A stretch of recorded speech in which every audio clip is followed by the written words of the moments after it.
The epic quest कहानी राम, लक्ष्मण, कृष्ण और बलराम की कहानियों को एक साथ जोड़ती है। भाइयों के रूप में उनके दिव्य बंधन और धर्म को बहाल करने की उनकी खोज करती है। अयोध्या और मथुरा के राज्य। राम और लक्ष्मण अयोध्या में हैं, एक उत्सव की तैयारी कर रहे हैं। इस बीच कृष्ण और बलराम मथुरा में हैं, शरारतों में लगे हुए हैं। एक शक्तिशाली दानव देवताओं से बदला लेने के लिए पूरे देश में अराजकता फैलाना शुरू कर देता है। इससे दोनों राज्यों को खतरा होता है। भविष्यवाणी से पता चलता है कि केवल इन दिव्य भाइयों की संयुक्त शक्ति ही बुराई को रोक सकती है।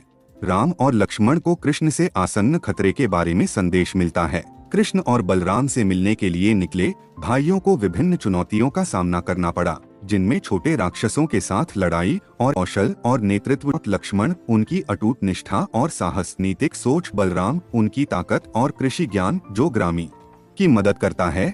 भाई नाटकीय प्रदर्शन में मुख्य राक्षस का सामना करते हैं। वे राम की वीरता, लक्ष्मण के दृढ़ संकल्प, कृष्ण की बुद्धि और बलराम की ताकत का मिश्रण दिखाते हुए अपनी शक्तियों को जोड़ते हैं। एक रोमांचक युद्ध क्रम जहां वे न केवल राक्षस का सामना करते हैं बल्कि उसकी सेना का भी सामना करते हैं। प्रत्येक भाई के पास एक महत्वपूर्ण क्षण होता है जहां वे अपने बंधन का प्रदर्शन करते हुए एक दूसरे को बचाते हैं। राक्षस को हराने के बाद भाइयों ने दोनों राज्यों में शांति और व्यवस्था बहाल की। वे लोगों के साथ अपनी जीत का जश्न मनाते हैं, एकता और धार्मिकता के महत्व पर प्रकाश डालते हैं। राम, लक्ष्मण, कृष्ण और बलराम एक शांत स्थान पर इकट्ठा होते हैं, अपनी यात्रा और सीखे गए सबक पर विचार करते हैं। वे साथ मिलकर धर्म की रक्षा करने का वादा करते हैं, चाहे आगे कितनी भी चुनौतियां क्यों न हो।